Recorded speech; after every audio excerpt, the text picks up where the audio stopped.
அனைவருக்கும் கணித வணக்கம். இப்போ பார்க்க போகிற கணக்கு 7ஆம் வகுப்புக்குரியது முதல் பருவம்.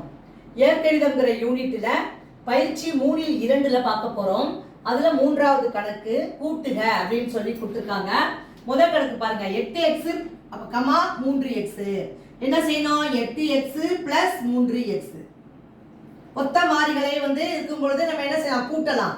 அப்போ 8ஐயும் 3ஐயும் தனியாக எடுத்து எழுதிக்கிறேன் இன்ட்டு எக்ஸ். அப்போ 8ஐயும் 3ஐயும் கூட்டினால் 11x. இந்த கணக்குக்குரிய விடை 11x. இரண்டாவது கணக்கு பாருங்க, 7mn + 5mn அப்படின்னு கொடுத்துருக்காங்க. இது என்ன செய்யறோம்? 7 + 2 ஒரே மாறி இது குறியீடா இருக்கிறது. அதனால 7 + 5 × mn. 7 + 5 × mn. இது ரெண்டையும் கூட்டினோம்னா 12mn. ஆன்சர் இந்த கணக்குரிய விடை 12mn. புரிஞ்சுங்களா?